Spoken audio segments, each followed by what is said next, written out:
자, 한 주간의 이슈를 살펴봅니다. 뉴스 톱파보기 김선화 변호사와 함께합니다. 안녕하십니까? 안녕하십니까? 자, 첫 번째 주제로 인공태양 이야기부터 해보겠습니다. 자, 정부가 인공태양 연구시설 사업 부지로 우리 새만금이 아닌 인근의 전남 나주를 선정했는데 이를 두고 지금 전라북도가 상당히 민감하게 반응을 하고 있습니다. 어떤 이야기입니까? 일단 여기에서 말하는 인공태양은 핵융합 에너지를 연구하는 대형 국책 연구시설입니다. 사업비만 1조 2천억 원 규모로 추산되는 거대 프로젝트고요. 단순히 연구소 하나만 들어오는 게 아닙니다. 이 시설이 들어서면 관련 첨단 기업과 인재가 모여들고 장기적으로 지역 산업의 생태계 자체가 바뀔 수 있습니다. 전북, 특히 새만금 입장에서는 이를 지역 발전의 확실한 마중물로 보고 오랫동안 공을 들여왔고 그만큼 기대도 컸습니다. 때문에 이번 탈락에 대해 단순히 경쟁에서 졌다기보다 미래 동력을 잃었다라는 위기감과 실망감을 크게 느끼고 있는 겁니다. 이 전북자치도는 그 정부 기준을 충족한 곳은 새만금뿐이라는 입장인데 선정 결과는 나주였다고 지금 반발하고 있거든요. 근데 정부는 또 종합평가 결과라는 이야기는 반복하고 있습니다. 뭐가 맞는 겁니까? 핵심은 공모 조건을 어떻게 해석하느냐의 차이입니다. 전북도의 주장은 이렇습니다. 공모 공고문에 토지 소유권 이전이 가능한 지역을 우선 검토하겠다라는 문구가 명시돼 있었고 이 조건을 완벽히 갖춘 땅은 지자체 부지인 새만금뿐이었다는 겁니다. 즉 시험 문제에서 요구한 정답을 썼는데 왜 오답 처리가 되느냐는 겁니다. 반면에 정부 입장은 이번 평가가 종합평가였다는 겁니다. 토지 소유권뿐만 아니라 집안 안정성, 주변 인프라, 향후 개발 가능성 등 다양한 요소를 점수로 합산하다 보니 나주가 더 높은 점수를 받았다는 설명입니다.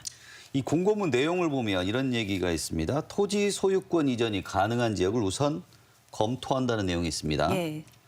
아무래도 이게 우리 새만금 같은 경우는 정부 땅이기 때문에 국유지이기 때문에 크게 소유권 이전에 문제가 없는 지역인데 반면에 지금 나주 같은 경우는 그렇지 않은 것 같아요. 이런 공고문 내용이 잘 지켜졌느냐 하는 내용이 좀 핵심일 것 같은데 어떻습니까?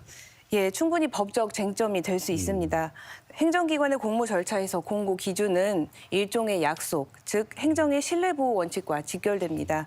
만약 그 문구가 단순한 권고가 아니라 사업의 안정성을 위해 반드시 지켜야 할 필수 요건으로 해석을 한다면 이를 충족하지 못한 곳을 선정한 것은 절차상 하자가 있다고 볼 여지가 있습니다. 특히 대형 국책 사업은 부지 확보가 늦어지면 사업 전체가 표류할 수 있기 때문에 과거에도 소유권 확보 가능성은 매우 중요한 법적, 행정적 기준이었습니다. 자, 정부가 전북자치도가 현재 지금 공식적으로 이 제기를 한 상태입니다. 이 신청을 낸 상태인데, 자, 결과가 바뀔 수도 있는 겁니까? 일단은 한국연구재단이 이의 신청을 받아들였고 30일 이내에 재심의위원회를 열겠다고는 했습니다. 하지만 현실적으로 이번 결정을 뒤집기는 쉽지 않다는 관측이 많은데요. 전북도는 이번 재심의 결과마저 납득하기 어렵다면 행정소송 등 법적 대응까지 불사하겠다는 강경한 입장이어서 단순한 탈락 불복을 넘어선 지역 차원의 투쟁으로 번질 가능성도 있어 보입니다. 다음 이야기로 좀 넘어가 보겠습니다. 고교 학점제 관련해서 지금 이야기를 해보겠는데요. 지금 고교 학점제가 올해 초에 시작이 됐습니다. 이 고교 학점제라는 게 학생들의 그 선택권을 좀 존중해주기 위해서 대학처럼 이제 과목을 골라서 자기가 듣고 그 학점을 인정받는 방식이라고 알고 있습니다. 근데 지금 1년이 됐는데 지금 어떻습니까? 여러 가지 말들은 많은 것 같은데. 일단 고교 학점제는 대학교처럼 학생이 원하는 과목을 선택해 듣고 누적 학점이 일정 기준에 도달하면 졸업하는 제도입니다. 올해부터 모든 고교에 도입은 됐지만 지금은 과도기적 단계입니다. 왜냐하면 현재 적용 대상인 고1 학생들은 주로 국영수 같은 공통 과목을 듣기 때문에 선택의 폭을 체감하기는 아직 어렵고요. 본격적인 선택 과목은 2학년부터 시작됩니다. 그래서 제도는 시작됐지만 피부로 느끼는 변화는 아직 미미하다는 반응입니다. 자, 아무래도 이게 과학 과목 같은 경우는 여러 가지 물리, 화학, 그다음에 생명과학, 지구과학 여러 가지가 있는데 자, 학생 수가 적은 지역 학교 같은 경우에는 사실 교사 수도 부족하다 보면 그런 과목을 다 선택할 수가 없지 않겠습니까? 자, 이런 부분들 어떻습니까? 좀 걱정이 있는 부분 같은데요. 맞습니다. 이 부분이 가장 뼈아픈 대목입니다. 학생 수가 많은 도시 학교는 다양한 과목을 개설할 수 있지만 소규모 학교는 폐강되거나 아예 개설조차 못하는 경우가 생깁니다. 이렇게 되면 사는 지역에 따라 또 다니는 학교에 따라 교육 기회 불평등이 고착화될 위험이 있습니다. 입시와 직결되는 문제인 만큼 이 격차를 방치하면 고교 학점제가 오히려 교육 양극화를 심화시킬 수 있다는 점이 가장 심각한 문제입니다. 교육부도 사실 이런 문제를 알고 있는 것 같은데 그래서 지역이나 학교 규모에 따른 격차 줄이겠다는 입장 밝히고 있는데요. 앞으로 좀 보완해야 될 점 어떤 게 있겠습니까? 예, 아까 말씀하셨다시피 핵심은 교원 확충과 학교 간 연계입니다. 다양한 과목을 가르칠 선생님을 늘리는 게 가장 시급하고요. 현실적으로 어렵다면 인근 학교끼리 화상 수업을 한다든지 과목을 같이 그렇게 공유를 한다 또는 온라인 강의 시스템을 더 촘촘하게 구축해야 합니다. 예, 학생들이 어느 지역에 살든 최소한의 선택권은 보장받을 수 있도록 형식적인 도입보다 실질적인 인프라 지원이 선행돼야 할 것입니다. 아무래도 입시하고 관련돼 있는 것들이기 때문에 좀 꼼꼼히 좀 보완이 돼야 될 것 같습니다. 예. 자, 마지막 주제 이야기 해보겠습니다. 일명 세간에 잘 알려져 있는 사건이죠. 초코파이 절도 사건. 네, 맞습니다. 논란이 좀 많았습니다. 재판이 2년간이나 진행이 됐는데 결국 무죄 선고가 났습니다. 예.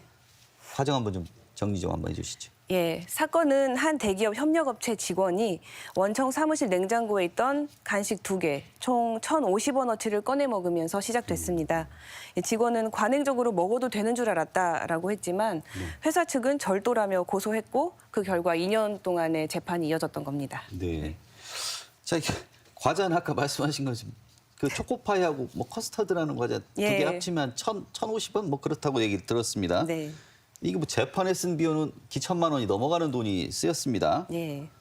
이 많은 분들이 이런 얘기를 하시죠. 이게 법정에 갈 사안인가? 예. 라는 얘기를 좀 많이 하는데 법적으로는 상식적으로 어떻게 보십니까?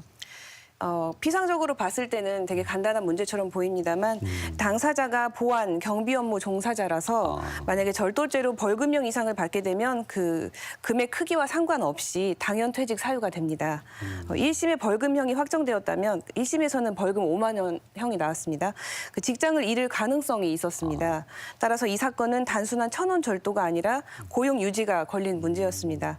소요된 비용이 2천만 원으로 알려졌습니다만 그 피고인이 무죄를 입증하기 위해 쓴 2년 동안의 시간, 정신적 손해, 수사와 재판에 들어간 검찰, 법원의 행정력, 회사 측의 대응 비용, 변호사 비용 이거를 모두 합산하면 약 2천만 원에 달할 것이라고 추산하는 겁니다.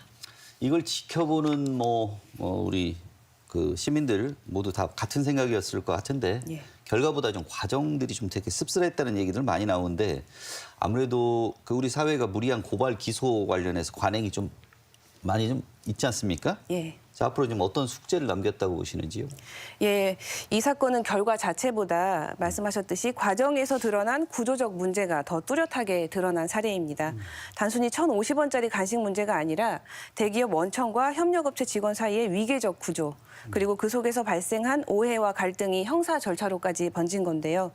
그 내부 조치나 대화로 충분히 해결 가능한 사안이었음에도 회사 측이 형사 고발이라는 가장 강력한 수단을 선택했고 수사기관도 사건의 성격에 비해 지나치게 기계적으로 기소한 점이 문제로 지적됩니다.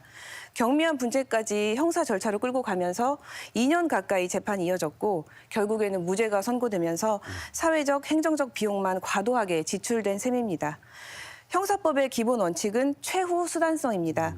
사소한 갈등은 우선 조직 내부의 절차나 조정 등으로 해결하고 형사 절차는 정말 필요한 경우에만 써야 한다는 점을 다시 확인시킨 사건입니다. 네, 오늘 말씀 감사합니다. 자, 뉴스 톱파보기 김선화 변호사와 함께했습니다.